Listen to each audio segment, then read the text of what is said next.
Corona संक्रमण के इलाज और वैक्सीन पर खींचतान के बीच देश के चिकित्सा जगत में सबसे बड़ा विवाद योग गुरु बाबा रामदेव और इंडियन मेडिकल एसोसिएशन बीच छिड़ा हुआ है।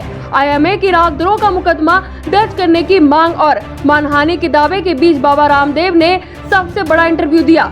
मीडिया से खास बातचीत में बाबा रामदेव ने दावा किया कि एलोपैथी ने सिर्फ 10% गंभीर मरीजों का इलाज किया, बाकी 90% योग आयुर्वेद से ठीक हुए। कोरोना की तैयारियों से लेकर कुंभ समेत कई विषयों पर उन्होंने बेबाक जवाब दिए।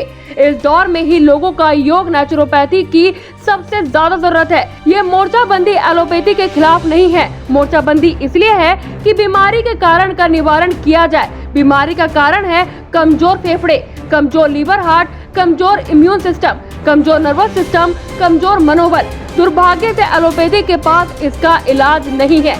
वो सिर्फ सिम्प्टोमेटिक ट्रीटमेंट कर रहे हैं। इलाज इन डॉक्टर नहीं किया, ये दुनिया का सबसे बड़ा झूठ है। बीमारी के असली कारण का सिर्फ योग नेचुरोपैथी में इलाज है। सिर्फ इन डॉक्टरों ने इलाज किया है तो हम क्या भंडारा खाने आए हैं? मैं मानता हूँ कि इन डॉक्टरों ने बहुत कुछ किया है, लेकिन ये कहना कि इन्हीं डॉक्टर ने इलाज किया, ये सरासर गलत और तथ्यहीन बात है। जिन लोगों का ऑक्सीजन लेवल 70 तक भी पहुंच गया था, उन्होंने भी योग और देसी उपायों से खुद को ठीक किया। इन डॉक्टर ने गंभीर मरीजों का इलाज जरूर किया। डॉक्टर गैलेरियो कहते हैं कि 90% लोगों का हॉस्पिटल जाने की जरूरत नहीं पड़ी। मैं कहता हूं कि 95 से 98% लोग हॉस्पिटल जाने की जरूरत नहीं पड़ी। वे ठीक हुए आयुर्वेद से, योग से और स्वास्थ्य जीवन शैली से। बाबा रामदेव कहते हैं कि हमारा दोष नहीं है, ये सरकार की नीतियों का दोष है। आप इसे हम पर क्यों थोपते हो? आप देश के किसी भी शहर में देख लीजिए, कोरोना के 100 में से 90 मरीजों ने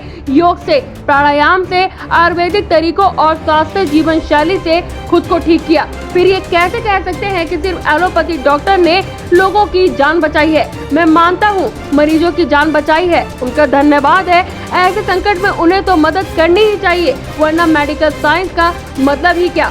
मैं मानता हूं कि गंभीर होकर हॉस्पिटल जाने वाले 10% लोगों की जान इन डॉक्टरों ने बचाई, जबकि 90% लोगों की जान योग, आयुर्वेद और प्राकृतिक तौर तरीके ने बचाई। फिर डॉक्टर को मेरी बात पर आपत्ति क्यों है? आपत्ति है क्योंकि उनको बहुत बड़ा कारोबार इससे जुड़ा है, मगर वे ताकत के दम पर सच्चाई नहीं छुपा सकते। मैं एलोपैथी का विरोधी नहीं हूँ। इमरजेंसी ट्रीटमेंट के तौर पर और गंभीर शल्य चिकित्सा के लिए आधुनिक मेडिकल साइंस ने बहुत काम किया, लेकिन लाइफस्टाइल डिजीज का उनके पास कोई इलाज नहीं है। यदि स्वामी रामदेव देशद्रोही हैं, तो देशभक्त कौन है? यदि देश का सेवा करना ही देशद्रोह है, तो क्या देशभक्त वो हैं जिनके तार कन्वर्जन से जुड़े हैं, जो कहते हैं कि कोरोना अच्छा है, इससे कन्वर्जन अच्छा होगा, या दवा की जरूरत नहीं, मगर विशेष ही विशेष कृपा होगी तो ठीक हो जाएंगे। ऐसे कन्वर्जन और ओझा अंधविश्वास की यकीन करने वाले तो आईएमए के अध्यक्ष बने हुए हैं। कोई एक उदाहरण बता दो जब मैंने तथ्य प्रमाण युक्त